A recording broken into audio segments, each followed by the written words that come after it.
King of Gods. By Fast Food Restaurant, Kabanata 945. Madali. Ang Wind of Darkness ay may kakayahang masira. Gamitin ang iyong True Yuan para protektahan ang iyong mga katawan. Sabi ni Old Ying. Kung hindi dahil sa katotohanan na ang Black Wind Canyon Forbidden Ground ay naging mahina, ang random na Wind of Darkness na ito ay madaling mapatay ang Pick-tier Kings. Habang tumatagal, mas malakas ang hangin. Sa kalaunan, kahit na ang isang Sacred Lord ay hindi makayanan ito. Ang buong Black Wind Canyon ay madilim, at ang hagong ng hangin ay parang sigaw ng mga lobo. Nang dumampi ang itim na hangin sa True Yuan na nagpoprotekta sa katawan ni Zhao Fang, isang bahagi nito ang dumaan sa True Yuan at pumasok sa katawan ni Zhao Fang. Ang Wind of Darkness na ito ay may hangin ng yin na maaaring direktang pumasok sa kaluluwa. Nagulat si Zhao Fang. Ang mga ipinagbabawal na lugar sa Imperial Tombs ay talagang hindi dapat maliitin. Sino ang nakakaalam kung ano ang iba pang mga panganib bukod sa Wind of Darkness?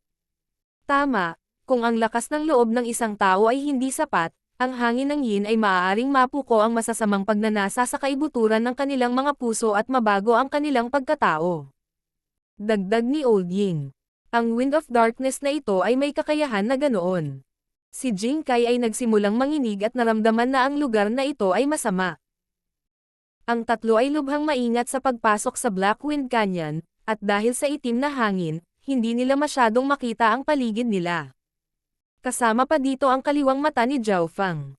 Ito ay mahigpit na pinaghihigpitan maliban kung si Zhao Fang ay nagpapakalat ng kakayahan ng kanyang gininto ang mata, ngunit iyon ay gagamit ng masyadong maraming enerhiya. Yin Wind Grass. Biglang sabi ni Jing Kai. Tiningnan nilang mabuti at nakita nga nila ang ilang piraso ng Yin Wind Grass sa isang bitek sa pagitan ng ilang bato sa di kalayuan. Bagamat hindi masyadong mataas ang grado ng Yin Wind Grass, medyo bihira ang mga ito, at lubhang kapakipakinabang ang mga ito para sa mga naglilinang ng mga elemento ng Yin, Wind, at Evil. Ang mga halamang gamot na naglalaman ng mga elemento ng Wind at Yin na magkasama ay napakabihirang sa Continent Zone. Lumakad si Zhao Fang pasulong at sinimulang bunutin sila. Zhao Fang, ang Yin Wind Grass ay labis na naapektuhan ng Wind of Darkness at naglalaman ng mahusay na kapangyarihan ng Yin. Alam kong nililinang mo ang isang Wind Elemental Technique, ngunit mahirap alisin ang hanging ito ng Yin. Babala ni Old Ying. Nakita ni Old Ying si Zhao Fang na nag-alis ng ilang lason sa Saint Herb Pavilion, ngunit sa pagkakataong iyon, ang Sky Rainbow Fire Beehive ay aksidenteng sumanib sa lason. Ang Yin Wind Grass ng Black Wind Canyon ay lumaki dito sa simula at na-mutate ng Wind of Darkness. Ang hangin ng Yin sa loob nito ay mahirap alisin. Alam ko, sagot ni Zhao Fang. Nakakita pa siya ng ilan pa sa unahan at humarap din sa kanila. Hindi natakot si Zhao Fang sa napakaliit na hangin na ito ni Yin dahil sa antas ng kanyang kaluluwa at kapangyarihan ng God Tribulation Lightning. Kung ang hanging ito ni Yin ay sapat na malakas, maaari pa nitong pinuhin ang kanyang paghahangad. Old Ying, kung ayaw niyang makinig, huwag kang mag-abala. Umiling si Jing Kai. Hindi niya nagustuhan kung paano hindi pinansin ni Zhao Fang ang babala ni Old Ying. Pinangunahan ni Old Ying ang ika-9 na prinsipe at si Jing Kai naganap na makapasa sa 2 mana habang iniiwasan ang lahat ng panganib. Talagang hinangaan ni Jing Kai ang lakas at karanasan ni Old Ying. Ang hindi lang niya maintindihan ay kung bakit naniwala si Old Ying kay Zhao Fang. Orihinal na pinaplano nilang lisanin ang Black Wind Canyon Forbidden Ground, ngunit biglang nagbago ang desisyon ni Old Ying nang dumating si Zhao Fang. Mula sa pananaw ni Jing Kai, ang isang dagdag na Zhao Fang ay hindi sapat upang mahawakan ang panganib ng Black Wind Canyon. Nakaramdam si Zhao Fang ng kakaibang pag-alon ng kaluluwa, at nakita ng kanyang kaliwang mata ang isang itim na figure na nagtatago sa itim na hangin sa unahan. Mag-ingat. Naramdaman din ito ni Old Ying at Jing Kai at umabant sila. Woo! Isang malamig na dagandong ang umalangaw mula sa malapit na itim na hangin, at isang condensed wind ang dumaan patungo kay Zhao Fang. Makikita sa loob ng itim na hangin ang balangkas ng isang umuungol na bibig. Agad na inikot ng Old Ying ang kanyang True Yuan at tumalon sa hangin habang tinuturo gamit ang kanyang daliri. Whoosh! Isang madilim na sinag ng liwanag ang bumaril mula sa daliri ni Old Ying, na sumanib sa hangin at tumama sa bola ng itim na hangin. Bam! Ang bola ng itim na hangin ay naging parang tao na halimaw na ngayon ay nakahandusay sa lupa. Pangit ang ekspresyon nito, at nagngangalit ang mga ngipin sa isa't isa na para bang matagal na itong hindi kumakain. Ano? Ano ang halimaw na ito? Nagsimulang manginig si Jinkai, at agad niyang inilipat ang kanyang True Yuan, na lumikha ng hindi mabilang na mga sinag ng gintong liwanag. Whoosh! Whoosh! Whoosh! Hindi mabilang na mga sinag ng gintong liwanag ang bumaril patungo sa itim na halimaw. Bam! Bam! Ilang sinag ng gintong liwanag ang tumusok sa katawan ng halimaw, ngunit wala itong gaanong epekto. Woo! Tila nagalit ang itim na halimaw, at umungol ito kay Jinkai. Isang bagzo ng mas malakas na itim na hangin ang sumanib sa itim na hangin sa malapit at tumangay patungo kay Jinkai. Bakit hindi ito epektibo? Gulat na bulalas ni Jinkai at iwinagayway ang kaliwang kamay. Isang malaking baging ang bumaril mula sa lupa at hinaranggan ang itim na hangin, ngunit ang hangin ng yin na maaaring makaapekto sa mga kaluluwa ay direktang dumaan sa puno ng ubas at dumapo sa kaluluwa ni Jinkai, na naging dahilan upang makaramdam ito ng lamig at magsimulang sumakit. Ito ay isang Black Wind Yin Ghost, na nabuo ng itim na hangin at ang kaluluwa ng Black Wind Canyon. Ang mga pag-atake lamang ng kaluluwa ay epektibo laban dito. Sabi ni Old Ying at itinuro ang isa pang ilang beses. Whoosh! Whoosh! Ang mga madilim na sinag ng liwanag ay sumanib sa hangin at agad na dumapo sa Black Wind Yin Ghost. Pagkatapos ng sunod-sunod na hiyawan, ang Black Wind Yin Ghost ay nawala at naging hindi mabilang na piraso ng hangin ng yin. Matapos makitang inalis ni Old Ying ang Black Wind Yin Ghost, inalis ni Zhao Fang ang Yin Wind Grass at dahan-daang tumayo. Ang mga Black Wind Yin Ghost na ito ay kakaiba, at ang kanilang kabuoang lakas ay maihahambing sa normal na mga hari, ngunit maaari silang magpakawala ng higit na kapangyarihan sa kakaibang kapaligirang ito. Beast Tamer ka lang, huwag kang masyadong lumayo sa amin. Sinigawan ni Jinkai si Zhao Fang. Mula sa kanyang pananaw, si Zhao Fang ay labis na natakot sa Black Wind Yin Ghost ngayon lang kaya hindi man lang siya ng ahas na gumalaw. Kung hindi dahil sa kanilang sarili ni Old Ying, hindi maiisip ang resulta. Ang mga itim na batong ito ay naglalaman din ng maraming yin at hangin. Nakalok ang kaliwang mata ni Zhao Fang sa isang maliit na itim na bato na napakita sa batong pader sa malapit. Ikaw. Namumula sa galit ang mga mata ni Jinkai matapos makitang ganap na hindi siya pinansin ni Zhao Fang. Boom! Napakagulo ng mga halimaw na ito. Ang ingay ng labanan ay dinag na di kalayuan. Malinaw na nakilala rin ng ibang grupo ang Black Wind Yin Ghosts. Ang lahat ng mga dalubhasa na nakapasok sa lugar na ito ay nasa tuktok sa mga nasa parehong paglilinang. Gumamit ng mga pag-atake ng kaluluwa. Natagpuan din nila ang kahinaan ng Black Wind Yin Ghosts at agad silang tinapos. Nakita ng isang elder ang ilang tao sa malapit at tinawag sila. Maaari ko bang malaman kung saang pangkat ng prinsipe kayo galing? Ang kapalaran ng Black Wind Canyon ang pinakamahalaga. Payag ka bang makipagtambol sa amin? Dahan-daang lumapit sa kanila ang Old Ying. Oo, kaya nating bantayan ang isa't isa. May 3 grupo sa unahan nila. Sila ay mga miyembro ng pangkat ng Sixth Prince.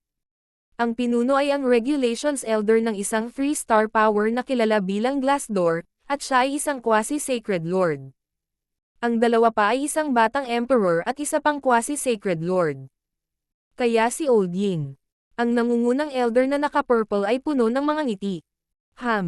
Bakit may hari dito? Nagulat ang batang emperor. Mula sa kanyang pananaw, ang grupo ni Old Ying ay bahagyang mahina, at ang hari ay malamang na may defensive soul treasure sa kanya upang makapasok sa lugar na ito. Ang ibang quasi-sacred lord ay sumulyap din kay Zhao Fang, ngunit wala silang sinabi. Nakakita kami ng isang kuwebang bato at papasok na sana kami dito, ngunit marami kaming nakilalang Black Wind Yin Ghosts bago pa namin magawa. Ang matanda na nakasuot ng kulay lila ay may malabong ngiti. Obvious naman kung ano ang intensyon niya. Kung gayon, sabay na tayong pumasok. Nanatiling pareho ang ekspresyon ng Old Ying. Kung walang panganib, aanyayahan ba nila sila? Alam na ni Old Ying ang kanyang intensyon. Sa ilalim ng patnubay ng matanda na nakasuot ng kulay lila, Ang grupo ay nakakita kaagad ng isang batong pasukan pagkatapos ng ilang hakbang. Sa pagkakataong ito, walang Black Windian Ghosts ang lumabas, at maingat na pumasok ang grupo dito. Sa sandaling pumasok sila dito, isang malakas na pag-agos ng hangin ng yin ang dumaan sa kanilang mga kaluluwa. Ang batang emperor ay agad na napasigaw sa sakit, habang si Jing Kai ay hindi gaanong bumuti, ang kanyang mukha ay namilipit at nagpupumiglas. Ang tatlong quasi-sacred lords ay may mas malalakas na kaluluwa at maaaring mayroon ding mga nagtatanggol na kayamanan ng kaluluwa, kaya ang hangin ng yin ay hindi masyadong epektibo sa kanila. Agad na tumayo si Zhao Fang, nakuha ang atensyon ng nakayulang nakasuot na elder at ng isa pang quasi-sacred lord. Ang lilang nasa elder ay tumingin kay Zhao Fang. Hindi nagbago ang ekspresyon ng late stage na King Junior na ito. Mukhang hindi normal ang kanyang defensive soul treasure. Ito ba ang kapangyarihan ng Little World? Boses ng Old Ying. Maaaring ito ay pamana ng isang sacred lord. Inalis ng elder na naka-purple ang kanyang atensyon kay Zhao Fang at sinimulan itong suriing mabuti. Ang lakas ng isang sacred lord na nakapag-set up ng inheritance sa Black Wind Canyon ay tiyak na hindi simple, at ang mga pagsubok na kanilang naiwan ay magiging mahirap din. Agad na tumaas ang bilis ng grupo. Halos lahat ng mga inheritance ng late stage na Mystic Light Realm Sacred Lords ay nasa kamay ng nangungunang 5 prinsipe. Masyadong mahina ang kanilang grupo, at mahirap makatanggap ng hiwa ng anumang nagawa nilang mahanap. Ganoon din ang grupo ni Old Ying. Hindi pa sila nakapunta sa anumang mga mana ng isang nasa huling yugto ng Sacred Lord. Isang madilim na lugar ng nyebe at yelo ang lumitaw sa kanilang harapan bago pa man sila makahakbang ng ilang hakbang. Sa gitna ng mundo ng nyebe at yelo ay isang sira-sirang kastilyo ng yelo. Walang test. Garalgal ang boses ng Old Ying. Ang pamana ng Little World na ito ay iba sa mga napuntahan niya noon. Wala man lang ingay. Nasira na ang Little World na ito. Ang mga pagsubok na naiwan ay malamang na nawasak din. Pinagmasdan ng matanda na naka-purple ang lugar. Wala silang nakitang kain na hinala, kaya maingat silang tumungo sa Ice Castle. Sacred Weapon Inheritance. Ang batang emperor ay nakakita ng isang bagay sa mga bitik ng sirang yelong kastilyo at sumugod pasulong. Ang matanda na naka-purple ay may kalmadong ekspresyon at hindi siya pinigilan. Lahat ay nanood habang ang batang emperor ay madaling kumuha ng itim na martilyo at inilagay ito sa kanyang interspatial na storage item. Nagsalubong ang mga kilay ni Old Ying at ng matanda na naka-purple. Naramdaman nila na may mali. Pinabilis ng grupo ang kanilang bilis at pumasok sa Ice Castle. Hindi mabilang na mga sira-sirang lumang libro ang inilagay sa kanang bahagi ng Ice Castle, at may ilang armas sa kaliwa. Sa pinakasentro ng kastilyo ng yelo ay isang malaking malakristal na asol na kabaong. Isang balangkas ang nakahiga dito, at sa tabi ng balangkas ay isang madilim na gintong singsing. Ang mga mapagkukunan ng isang buong mana. Natigilan ang matanda na naka-purple. Ang lahat ng ito ay naging napakasimple. Naabot nila ang kabangyaman ng mana ng Sacred Lord nang walang anumang pagtutol. Hindi siya makapaniwala. Kasabay nito, sinimulan niyang pagsisihan ang pag-imbite kay Old Ying at ng kumpanya. Noong una ay inakala nila na ang kuwebang bato ay puno ng panganib. Aking pinangunahan kayong lahat sa pamana ng Little World na ito, at walang sino man sa inyo ang nagsikap. Kumuha kami ng 70% habang nakakakuha kayo ng 30%. Ang matanda na naka-purple ay ngumiti ng mahina kay Old Ying at nagsalita ng may mapagpasyang tono. Wala siyang balak makipag-ayos. Nagkatinginan agad ang dalawang grupo at tumahimik. Ang matanda na nakasuot ng kulay lila na damit at kasama ay lahat ay may malalamig na ngiti. Old Ying, ang iyong grupo ay masyadong mahina, kung hindi, 50-50 ay magiging maayos din. Hindi na itinago ng matanda na naka-purple. Mayroon siyang dalawang quasi-sacred lords at isang emperor sa kanyang grupo. Kahit anong tingin niya dito, mas malakas sila sa grupo ni Old Ying. King of Gods, Kabanata 946. Ice Crystal Giant Bear. Old Ying, ang iyong grupo ay masyadong mahina, kung hindi, 50-50 ay magiging maayos din. Hindi na itinago ng matanda na naka-purple. Mayroon siyang dalawang quasi-sacred lords at isang emperor sa kanyang grupo. Kahit anong tingin niya dito, mas malakas sila sa grupo ni Old Ying. Old Ying. Si Jing Kai ay likas na tumingin kay Old Ying at naramdaman na hindi maganda ang sitwasyon. Ang Old Ying ay may kalmadong ekspresyon at hindi umimik. Inamin niya na medyo mahina ang lakas ng kanyang grupo, ngunit kumpara lamang sa mga grupo ng nangungunang 5 prinsipe. Naniniwala si Old Ying na dapat kayang hawakan ni Zhao Feng ang kahit isang quasi-sacred lord. Ang kahinaan lang sa grupo nila ay si Jing Kai. Kung kayo ay mahusay na gumaganap sa mga panganib sa hinaharap, maaari nating hatiin ang mga kayamanan sa 50-50. Sabi ng isa pang quasi-sacred lord.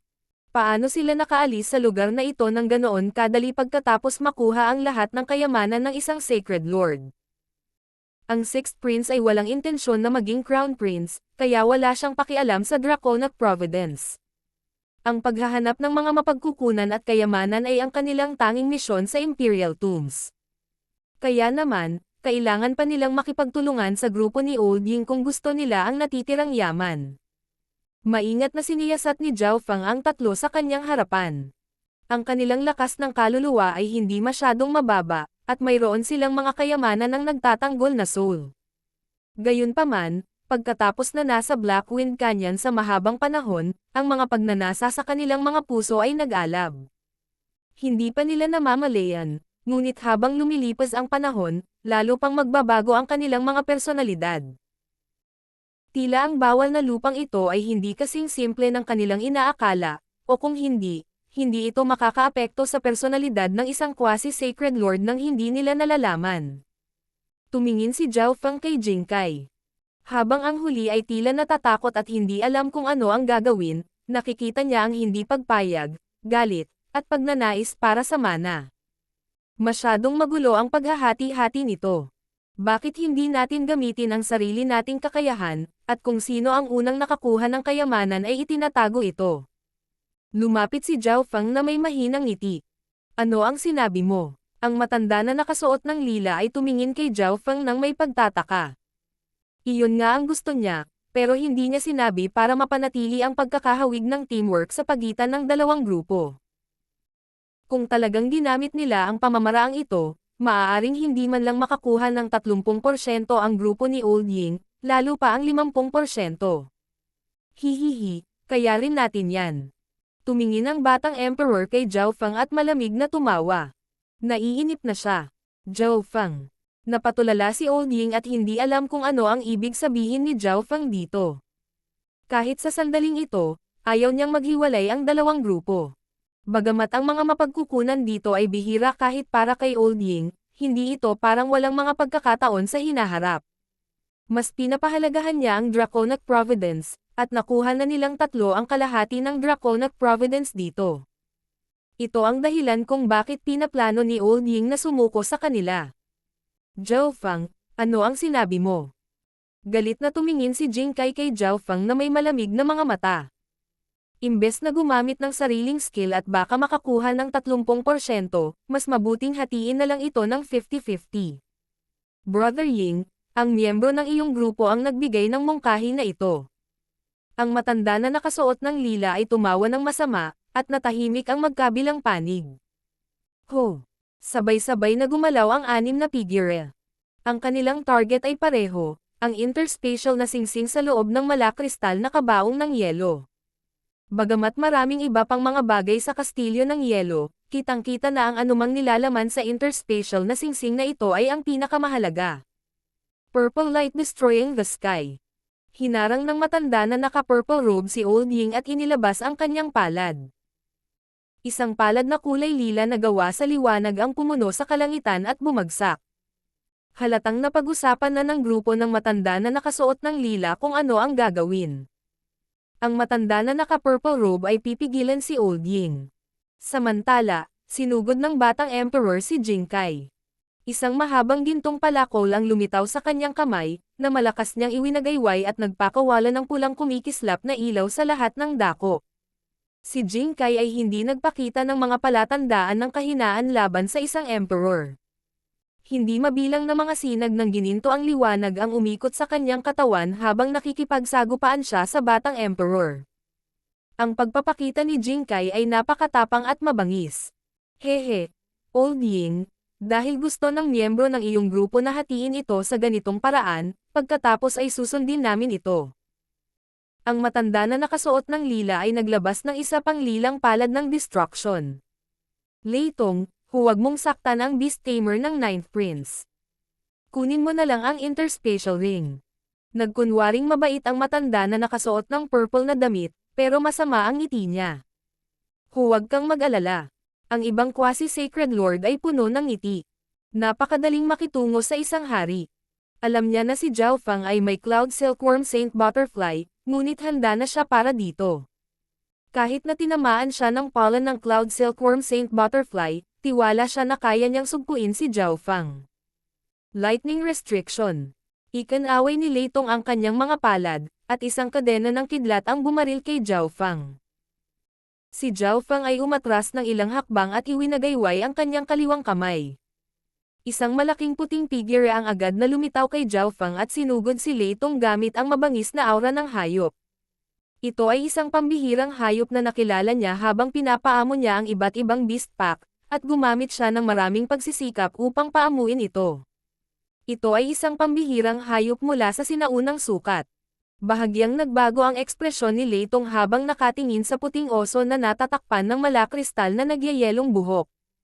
Ang lakas ng mga bihirang hayop ay lumampas na sa mga nasa parehong cultivation, at ang Ice Crystal Giant Bear na ito ay hindi rin pinigilan ng mga batas ng dimensyon. Paano ito posible? Paano mapaamo ng brat na iyon ang isang pambihirang hayop sa antas ng Emperor? Malungkot ang ekspresyon ng matanda na nakasuot ng kulay lila. Akala nila sa una ay aasa si Zhao Fang sa Cloud Silkworm Saint Butterfly na nakuha niya mula kay Duke Nanfeng. Naisip nila na ang kanyang aktwal na kakayahan sa pag-amo ng hayop ay sobrang karaniwan. Higit pa rito, kahit na magaling siya, paano mapaamo ng isang king level na beast tamer ang isang emperor level rare beast? Kahit na ang ilang Emperor-level Grandmaster Beast Tamers ay nangangailangan ng isang buong grupo para tulungan sila para sa ganoong bagay, at kahit noon pa, hindi ito ginagarantiya.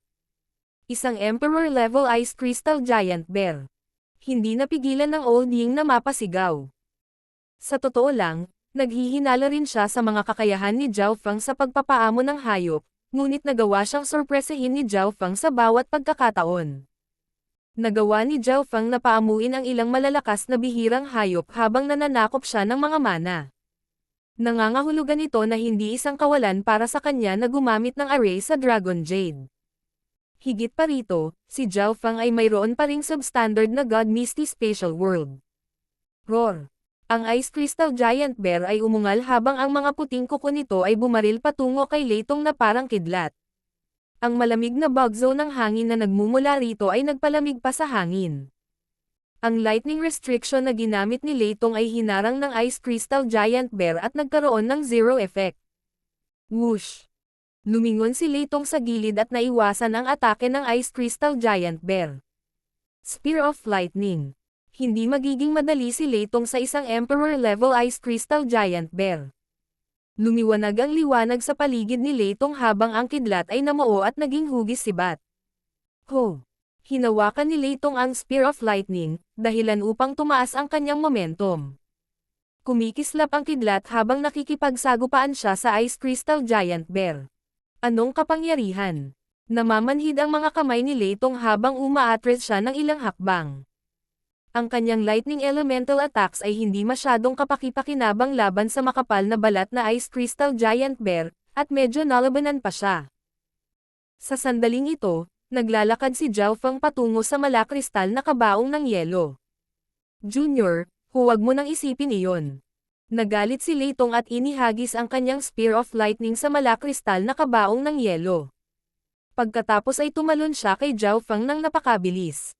Ang Ice Crystal Giant Bear ay kinontra siya sa isang tiyak na antas, kaya binago ni Leitong ang kanyang mga taktika at ginamit ang kanyang kalamangan sa bilis. Nagpasya siyang huwag lumaban sa Ice Crystal Giant Bear. Pipigilan muna niya si Zhao Fang at aalisin ang interspatial ring. Ang bilis ay ang kahinaan ng Ice Crystal Giant Bear. Whoosh! Ang Spear of Lightning ay tumusok sa ice coffin, wala pang 1 pulgada ang layo mula sa interspatial ring. Boom! Nasira na ang crystalline ice coffin, at agad itong sumabog ng masira pa. Junior, papaalisin muna kita. Ang kabangisan ay sumilay sa mga mata ni Leitong habang siya ay tumalon patungo sa mabilis na umaatres na si Zhao Fang. Nakuha ko na ang interspatial ring. Hindi ba dapat tumigil na tayo ngayon? Natigilan si Leitong. Sa ilalim ng kanyang suntok ngayon, ang kanyang Spear of Lightning ay lumapag sa tabi mismo ng interspatial ring at naging sanhi ng pagsabog ng ice coffin. Si Zhao Fang ay hindi pa malapit sa interspatial ring. Meow! Sa sandaling ito, sa isang kislap ng pilak, lumitaw ang isang maliit na pusa sa balikat ni Zhao Fang. Itinaas nito ang ulo at dibdib, na parang sinasabi na ito ang kumuha ng singsing. Isang espiritual na alagang hayop na may talento sa mga batas sa space. Nanlamig ang mga mata ni Leitong. Kinuyam niya ang kanyang mga kamao at hindi sinasadyang tumingin kay Zhao Fang. Sa puntong ito, nakita ng matanda na nakasuot ng lila at ng isa pang emperor ang resulta ng pag-aaway ni Leitong at Zhao Fang. Nagsimulang kumurap ang kanilang mga ekspresyon, at hindi pa rin nila ito matanggap. Tumigil ka, dapat mayroong maraming iba pang mga kayamanan dito. Nakita ng Old Ying ang pakikibaka sa kanilang mga ekspresyon at nagsalita. Sige, Old Ying, nanalo ka sa pagkakataong ito. Ang nakadamit na lilang elder ay nagbigay ng malalim na sulyap kay Zhao Fang. Huminto sa pag-atake si Leitong at ang iba pang batang emperor at sinimulang suriin ang ilan sa mga natitirang mapagkukunan mula sa loob ng kastilyo ng yelo. Ang Zhao Fang na ito ay napakahirap, at ang kanyang mga espiritual na alagang hayop ay napakakakaiba. Paliwanag ni Leitong sa dalawa pa. Nakaramdam siya ng hiya at galit na natalo sa isang hari. Hihihi. Wala kang dapat ikabahala. Sa ngayon, kailangan pa namin ng tulong mula sa grupo ni Old Ying, pero kapag dumating na ang panahon, babawiin namin ang lahat. Malaki ang ipinahiwatig ng matanda na nakasuot ng lilang damit sa kanyang mga salita. Tama iyan. Ipaubaya na lang natin sa kanila sa ngayon. Ang batang emperor ay labis na nasa sabik. Tuwang-tuwa si Jing Kai sa nangyari at naiinip na tumakbo. Hindi niya inasahan na ang mga espiritual na alagang hayop ni Zhao Fang ay napakalakas o talagang makukuha niya ang interspatial ring nang walang nakakaalam. Ano ang nasa interspatial ring? Inilagay ni Zhao Fang ang kanyang divine sense sa interspatial na dimensyon at bahagyang nataranta. Ito ay kayamanan lamang ng isang maagang yugto ng Sacred Lord. Hindi masama ang isang maagang yugto ng kayamanan ng Sacred Lord, lalo na't ito pa rin ang hangganan ng Blackwind Canyon. Inaasahan ni Jing Kai ang naghihintay sa kanila. Pagkatapos ay hinati ng grupo ni Old Ying ang mga items sa loob ng interspatial ring. Si Zhao Fang lamang ang kumuha ng 40% nito. Old Ying, ang paglalakbay sa Blackwind Canyon ay kasisimula pa lang. Walang ekspresyon ang matanda na nakasuot ng purple na damit, na parabang nakalimutan na niya ang nangyari. Nakita ng dalawang grupo ang isa pang grupo na pumasok sa Blackwind Canyon Forbidden Ground sa sandaling lumabas sila sa mana. Iyon ay isang grupo mula sa pangkat ng pangalawang prinsipe. Nagsalubong ang mga kilay ng matanda na nakasuot ng lila. Ang ikalawang prinsipe ay hindi ganoon kaambisyoso, ngunit ang mga puwersang sumusuporta sa kanya ay napakakomplikado, kaya ang kanyang koponan ay nasa ikalimang ranggo sa iba pang mga prinsipe. Ang grupong ito ay may 3 quasi-sacred lords at isang emperor, ngunit ang lakas ng bawat miyembro ay malamang na mas malakas kaysa sa kanilang mga grupo. Ang pinagsamang puwersa ng kanilang dalawang grupo ay maaaring walang kalamangan laban sa isang grupong ito na kabilang sa pangalawang prinsipe. Dapat mabilis tayong kumilos. Ang Wind of Darkness sa paligid ng Blackwind Canyon ay nagbabago sa kapangyarihan. Hindi natin alam kung kailan babalik sa normal. Ang mga mata ni Leitong ay naiinip, at lahat ay binilisan ang kanilang lakad. Parami ng parami ang mga grupong darating dito habang lumilipas ang panahon, kaya hindi nila kayang mag-aksaya ng oras. King of Gods, Kabanata 947. Nakamamanghang treasure glow. Sa loob ng Great Gun Imperial Palace, ang sinaunang at kakaibang stone tablet ay lumutang sa kalangitan, at nagkaroon ng kakaibang pag-alo ng enerhiya habang nakakonekta ito sa 10 puting screen sa paligid nito. Sa gitna ng bawat screen ay isang prinsipe. Ang mga eksperto sa paligid ng dakilang lahat at sa mga ulap ay makikita lamang ang imahe sa paligid ng mga prinsipe. Malabo ang linaw ng anumang larawang malayo sa kanila. Sa sandaling ito, halos lahat ng atensyon ay natipon sa screen ng ikalawang prinsipe. Dumating din ang ikalawang prinsipe sa Blackwind Canyon Forbidden Ground. Sa kasamaang palad, ang pangalawang prinsipe ay hindi pumasok sa kanyang sarili. Bakit kaya nakipagsapalaran ang isang prinsipe? Kung makatagpo sila ng panganib at kailangang gumamit ng pseudo Crown Prince Seal para humingi ng tulong, iyon na ang magiging katapusan ng pagsubok para sa kanila. Ang mga dalubhasa sa ulap ay nakipag-usap sa isa't isa. Ang pagpasok sa anumang ipinagbabawal na lugar sa paglilitis ng Crown Prince ay napakabihirang, kaya ito ay nakakuha ng maraming atensyon. Nais malaman ng lahat kung mayroon pa bang mga sinaunang kayamanan sa loob ng sinaunang dimensyon. Ang Blackwind Canyon Forbidden Ground ay isa sa mga mas mapanganib na bawal na bakuran sa Imperial Tombs. Buti na lang at malayo si Chanel sa lugar na iyon. Naunawaan ng makapangyarihang lalaki ang personalidad ng ikalabintatlong prinsipe. Kung naroon ang ikalabintatlong prinsipe at napagtanto na hindi na bawal ang lugar, tiyak na papasok siya. Ang mga bulwagan na may pinakamalakas na kapaligiran ay halatang ang bulwagan ng 9th Prince at 2nd Prince. Magiging okay ba si Zhao Feng na pumasok sa ipinagbabawal na lugar? Ang isang elder mula sa isang 2-star power ay naguguluhan. Bagamat hindi niya lubos na inisip si Zhao Feng, bahagi pa rin siya ng team, at nagamit na niya ang array sa kanyang Dragon Jade. Kung siya ay namatay, ang 9th Prince ay mawawalan ng isang miyembro ng koponan. Walang dapat na problema dahil si Old Ying ang namumuno sa grupo. Bagamat sinabi ito ni Duke Nanfeng, hindi siya nakakaramdam ng katiyakan. Noong araw, lumahok din siya sa paglilitis sa Crown Prince, at alam niya kung gaano kakilakilabot ang mga ipinagbabawal na lugar. Tila, kahit noon, ang hangin ng kadiliman sa Blackwind Canyon Forbidden Ground ay nagpakita ng mga palatandaan ng pagiging mahina. Sa loob ng Blackwind Canyon Forbidden Grounds. Isa pang mana. Natigilan si Leitong. Sa isang pader sa unahan nila ay isang sinaunang batong pinto. May isang layer ng tubig sa ibabaw nito na nagbigay ng maraming kulay na liwanag. Karamihan sa mga Sacred Lord ay iniwan ang kanilang mana sa isang natural na kapaligiran at naghintay sa mga nakatakdang magbukas nito. Ang dahilan kung bakit napakaraming pasukan sa labas ng Blackwind Canyon Forbidden Ground ay dahil ang mga pamana na ito ay natuklasan na, ngunit wala pang sumikop sa kanila. Nalantad ang kanilang mga pasukan, ngunit ang mga nilalaman ay magagamit pa rin. Halos walang nakakaalam tungkol sa Blackwind Canyon Forbidden Ground. Tanging ang mga Sacred Lords na malapit ng mamatay ang nanganganib na pumunta dito upang itakda ang kanilang mana. Sa mga tuntunin ng pagiging patas, ang mga pasukan ay malamang na itinago muli o kung ano, ngunit wala nang nagmamalasakit.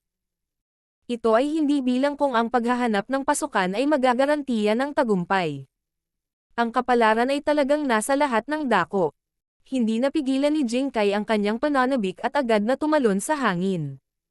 Ang mga miyembro ng grupo ng matanda na nakasuot ng lila ay nagkatinginan at pumasok sa batong pinto bago si Jing Kai.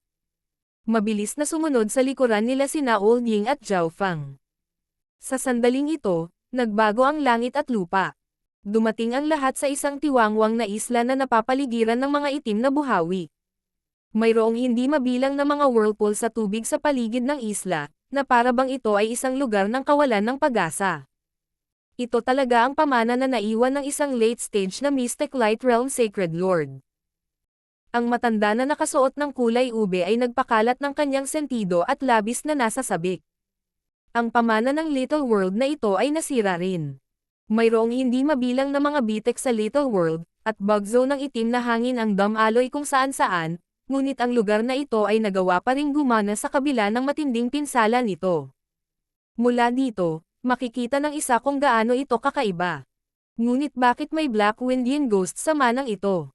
Tumingin sa unahan ang batang Emperor.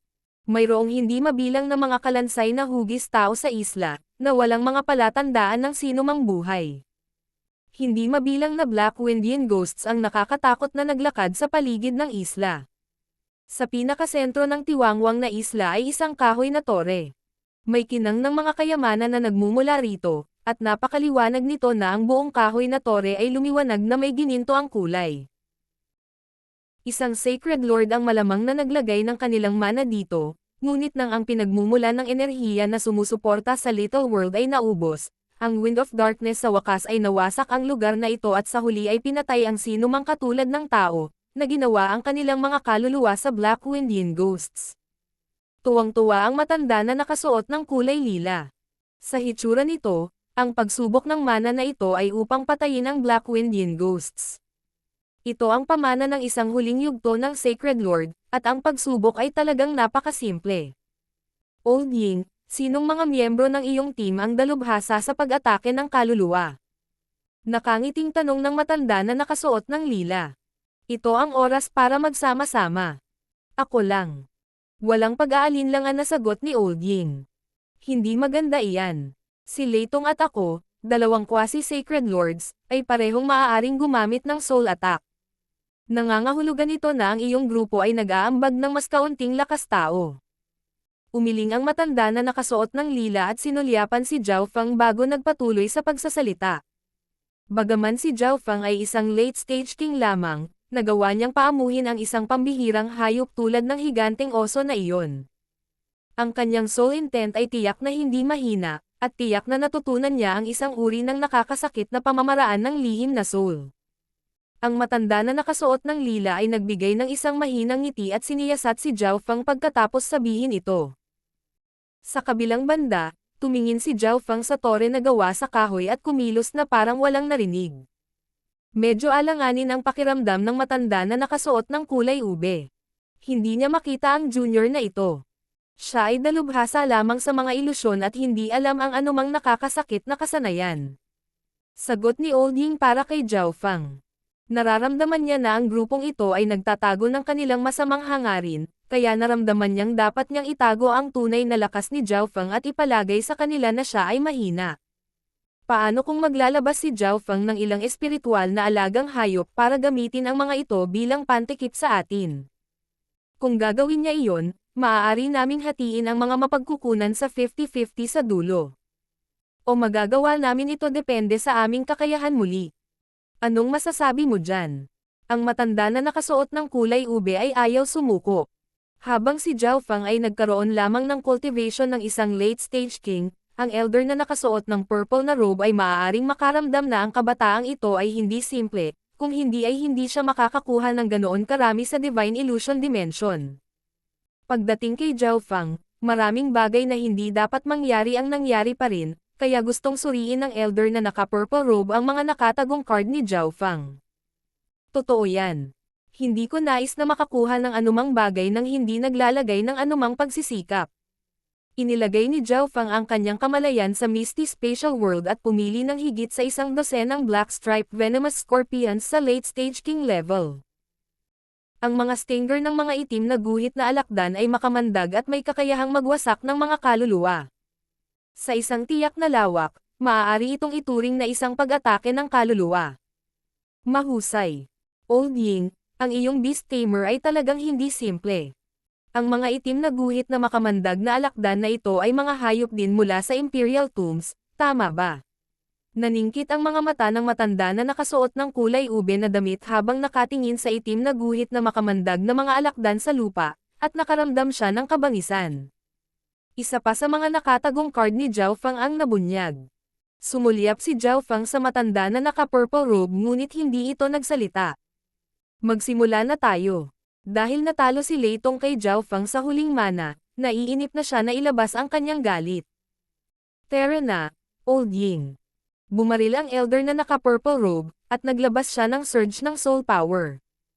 Itinulak ng matanda na nakasuot ng purple na damit ang kanyang palad, at isang surge ng purple na liwanag na maaaring makapinsala sa mga sukat ng pisikal at kaluluwa.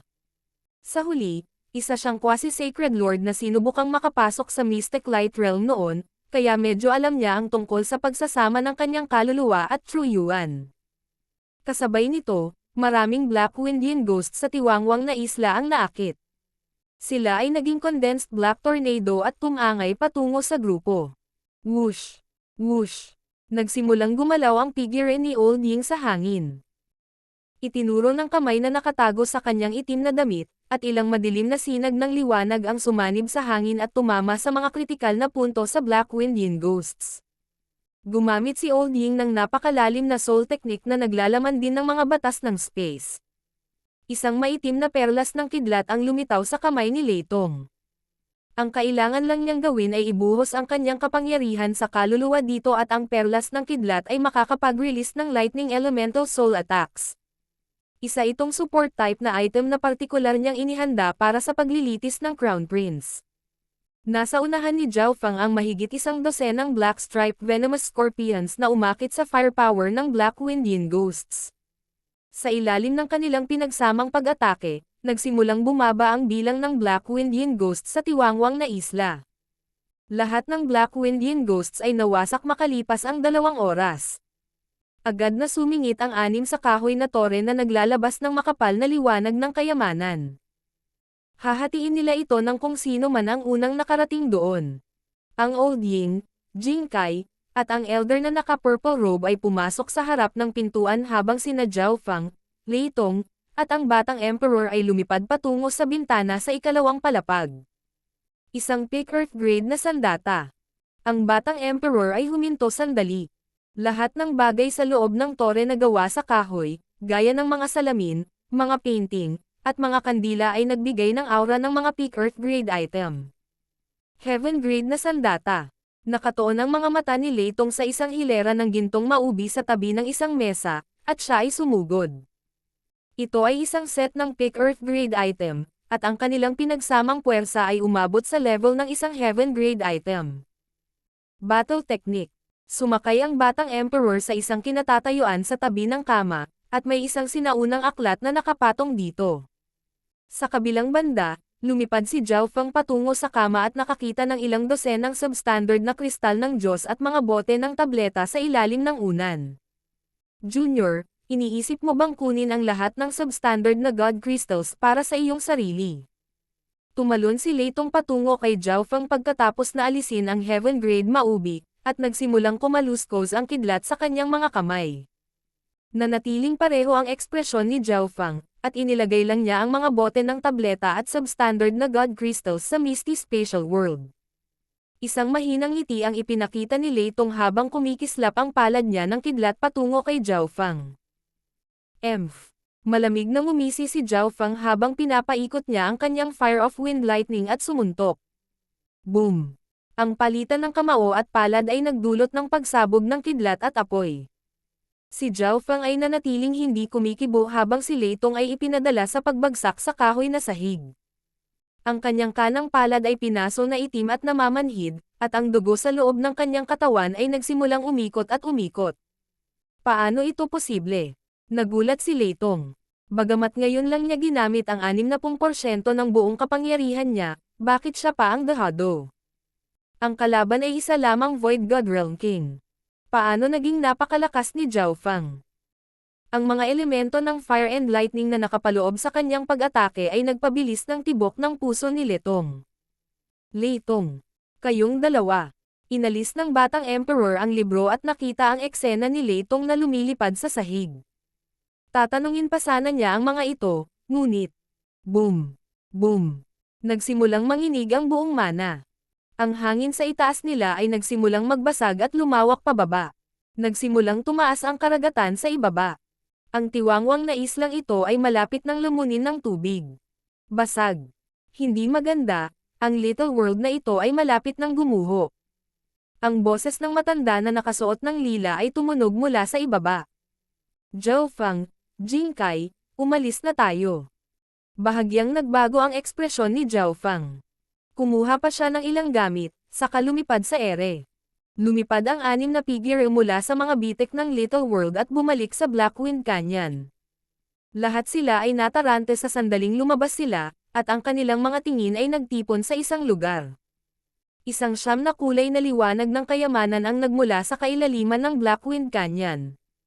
Napakalakas ng liwanag nito kaya nalampasan nito ang itim na hangin at nagliwanag sa kalangitan. Parang may walang katulad na kayamanan sa kailaliman ng Blackwind Canyon na lumampas sa Mystic Light Realm, at kagigising lang nito. Maging ang Blackwind Canyon ay hindi na itago ang ningning nito. Ano? Anong uri ng kayamanan ang naruroon? Nilunok ni Jinkai ang kanyang laway at hindi niya naialis ang kanyang tingin sa siyam na kulay na ningning. Isang grupo ng 4 ang tumalon mula sa isang pathway na nakatago ng ilang mga durog na bato sa kabilang panig ng Blackwind Canyon. Maaaring isang substandard god weapon ang lumitaw. Isang matanda na may goatee mula sa grupo ng ikalawang prinsipe ay tumingin sa malayo na may gulat at saya. King of Gods, Kabanata 948. Sentro ng Forbidden Ground. 10,000 milya ang layo mula sa Blackwind Canyon Forbidden Ground. Jiang Hao, salamat sa iyo dahil madali naming nalampasan ang pamana ng Sacred Lord na ito sa maagang yugto. Jiang Hao, nabalitaan ko na malaki ang tsansa mong makapasok sa Mystic Light Realm. Bakit pinipigilan mo pa rin ang iyong pagtatanim? 4 na figure ang tumalon mula sa isang mana. Ang pinuno ay isang gwapong nasa katanghaliang gulang na lalaki na may puting buhok at kumikinang na mga mata. Kailangan kong magtagumpay sa pagpasok sa Mystic Light Realm sa isang pagkakataon. Mapagpas siya ang tono ni Jiang Hao. Kung ang isang tao ay nabigo na makapasok sa Mystic Light Realm kahit isang beses, ang posibilidad ng tagumpay sa hinaharap ay bababa. Sa tuwing mabibigo ang isang tao, ang lakas at kaluluwa ng isang tao ay hihina, at ang mga iyon ay halos imposibleng palitan. Sa makatuwid, ang sinumang nakalusot sa Mystic Light Realm sa isang pagsubok ay may mas mahusay na pundasyon at mas mahusay na potensyal kaysa sa isang taong kumuha ng ilang pagsubok. Dahil sa ambisyon ni Jiang Hao, nakonsensya at naiinggit ang iba pa na nabigong makalusot sa Mystic Light Realm.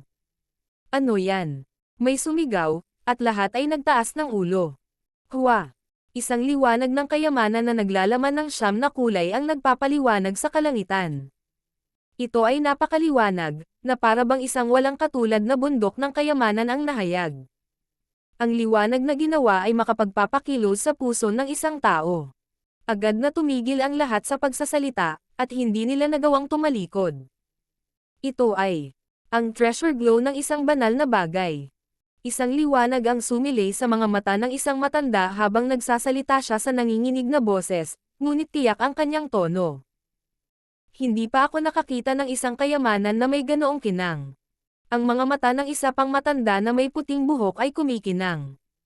Pumunta tayo dyan. Tumigil din sandali si Jiang Hao bago bumilis ang tibok ng puso niya. Paano niya makaligtaan ang gayong walang katulad na kayamanan? Tuwang-tuwa ang 3 pa nang marinig nila ang mga salita ni Jiang Hao, at lahat sila ay tumakbo patungo sa treasure glow. Sa isang latian sa kailaliman ng Imperial Tombs, 4 na figure ang dumaan sa ilang puno. Ang pinuno ay isang taong ganap na natatakpan ng itim na damit. Maingat na sumunod sa kanya ang 3 tao. Natahimik ang buong grupo. Biglang huminto ang nakaitim na figure at tumingin sa malayo. Namutla sa takot ang mga ekspresyon ng iba pang 3 miyembro, at tumingin sila sa direksyon kung saan nakatingin ang nakaitim na damit ngunit wala silang nakita. Nagtinginan ang 3 tao na may pagtataka. Hindi nila maintindihan kung ano ang tinitingnan ng nangungunang nakaitim na figure. Tara na, nagpalit ng direksyon ang taong nakasuot ng itim. Senior Black Robes, hindi ba tayo pupunta sa mana? Hindi naiwasang magtanong ng isang miyembro. Ang taong nakaitim na damit ay biglang tumingin sa isang random na direksyon at binago ang kanilang destinasyon pagkatapos na hindi man lang nag-uusap. Ang iba ay hindi nasiyahan at bahagyang nag-alinlangan. Kailangan nilang aminin na hindi sila pinalad na mapabilang sa grupo ng taong nakaitim na damit. Ang taong nakasuot ng itim ay may kakaibang personalidad, at medyo nakakatakot siya. Sa kabutihang palad, ang lakas ng taong nakasuot ng itim, kaya ligtas ang kanilang paglalakbay hanggang ngayon. Tumigil kapag sa salita basura ka. Ang paos na boses ng nakaitim na damit, at lumingon pa siya. Nagsimulang kumalat ang aura ng kamatayan. Nagsimulang manginig ang kaluluwa ng 3 miyembro, at agad silang tumahimik. Ang Blackwind Canyon Forbidden Ground ay napuno ng 9 na kulay na liwanag. Ang Old Ying at ang mga grupo ng matanda na nakasuot ng lila ay natatakpan ng 9 na kulay na liwanag na ito, at nakaramdam sila ng pagkagulat sa napakalaking liwanag ng kayamanan na nagmumula rito. Pakiramdam nila ay napakaliit nila kung ihahambing, tulad ng isang pulubi na nakikita ang kabangyaman ng hari. Sa halip na sumugod kaagad, sila ay nakaugat sa lupa sa gulat at pagkalito. Kahit isang ancient god weapon ay hindi maaaring magpakita ng ganoong eksena. Nagulat si Zhao Feng. Ang pagpapakita ng tattered sword sa Exiyang Palace ay hindi kahit 100 nito. Anong uri ng item ang nilalaman ng Blackwind Canyon Forbidden Ground? Kahit na ang normal na kalmado na si Zhao Feng ay nakadama ng matinding pagnanais na makuha ito. Tara na, hindi pwedeng mawala ang kalamangan natin. Ang ibang mga grupo sa malapit ay maaakit din dito. Nagniningning ang mga mata ng matanda na nakasuot ng lila habang siya ay nagmamadali patungo sa kailaliman ng Blackwind Canyon. Hindi siya maaaring manatiling kalmado sa harap ng nakamamanghang kayamanan na ito. Puntahan din natin. Si Leitong at ang batang Emperor ay hindi makapag-isip ng maayos, ngunit agad nilang sinugod. Ang gayong sandata ay hindi natin makokontrol. Bumantong hininga ang Old Ying at nakaramdam ng pag-aalinlangan. Ang gayong sinaunang kayamanan ay tiyak na hindi nila makokontrol. Kung ang kayamanang ito ay lumitaw sa Continent Zone, ito ay magdudulot ng digmaan sa pagitan ng maraming Lord Dynasties, at marahil ay isang digmaang sibil. Kahit na hindi nila ito makuha, hindi makaalis ang tingin ni Old Ying dito. Gusto man lang niyang makita kung anong klaseng kayamanan iyon kung hindi ay hindi siya makakapag-relax. Old Ying, tara na. Ang gayong kayamanan na lumilitaw ay ang ating kapalaran. Hindi natin basta-basta mapapalampas ng ganito. Si Jing Kai ay may nasasabik na ekspresyon habang siya ay nanghihikayat. Maaaring baguhin ng gayong kayamanan ang kapalaran ng sinuman. Naiinip na si Jing Kai matapos makitang dumaan ang grupo ng matanda na nakasuot ng lila. Kung hindi pumayag si Old Ying, halatang hindi siya makakapunta. Siya ay isang walang kapantay na emperor sa labas ng mundo, ngunit dito, siya ay isang normal na miyembro ng koponan. Ang mga quasi-sacred lord ay makikita sa lahat ng dako. Higit pa rito, ito ay ang Blackwind Canyon Forbidden Ground. Ang gayong kayamanan ay tiyak na darating na may malaking panganib, at kailangan niya ng makaranasang pinuno tulad ni Old Ying. Sige, pupunta tayo at titingnan. Nagpasya si Old Ying, at nagsimula silang magtungo sa kailaliman ng Blackwind Canyon.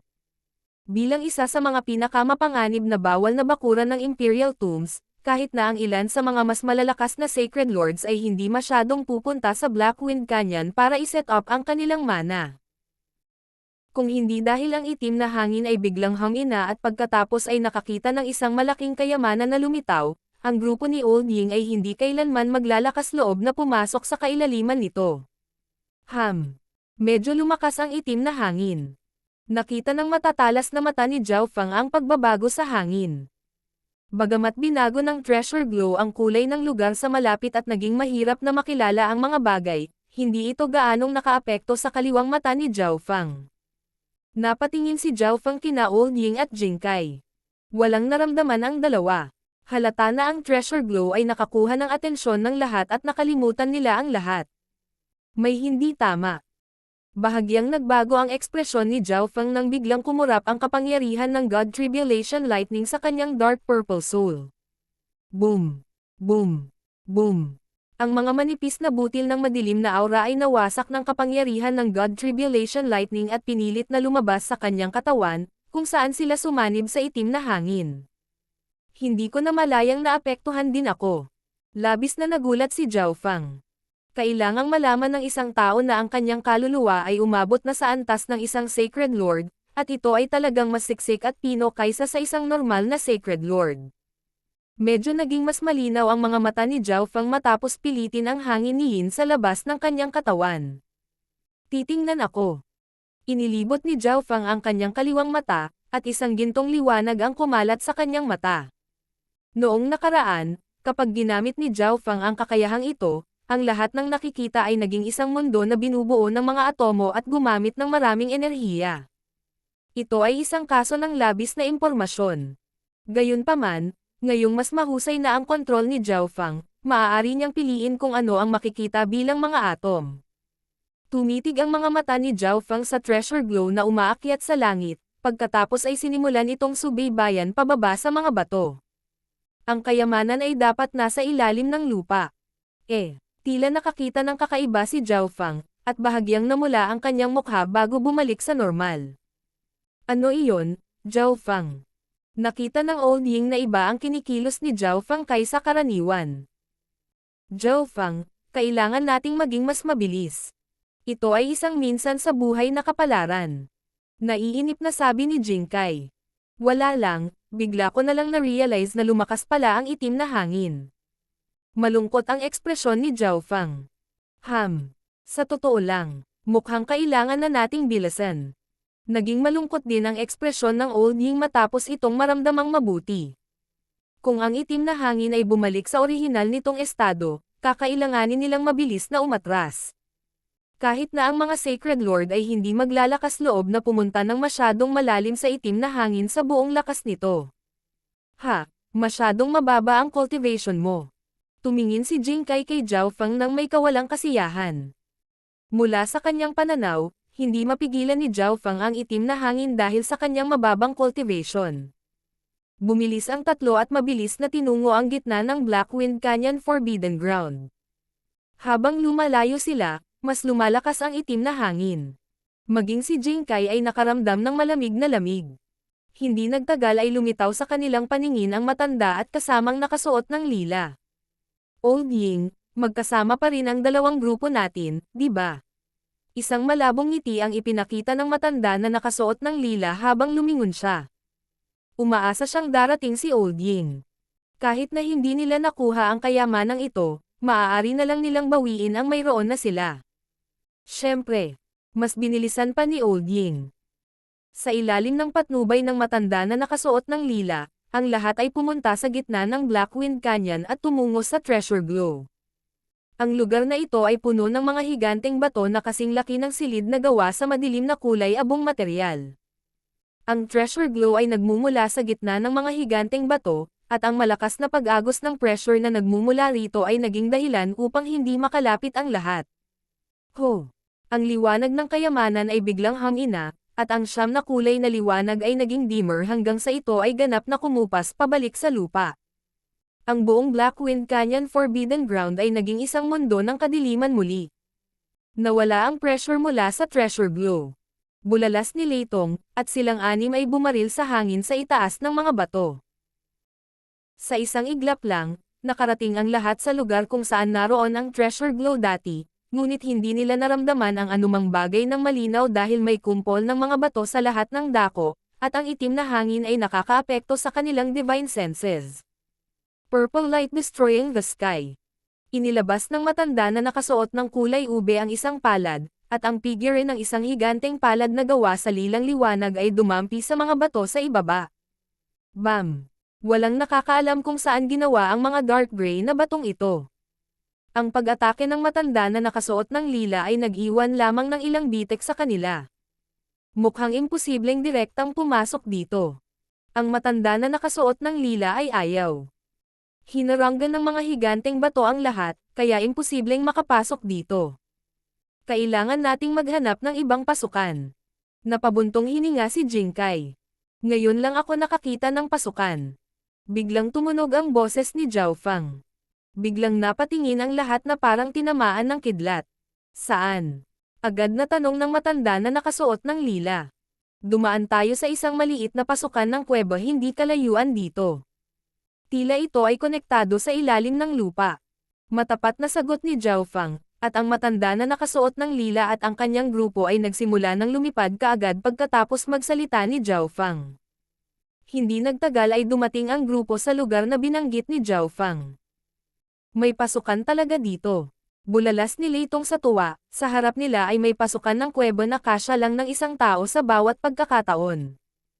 Ang pasukan ay nasa hangganan ng mga higanteng bato, at mahina nilang nakita ang isang hagdan ng bato na patungo sa ibaba.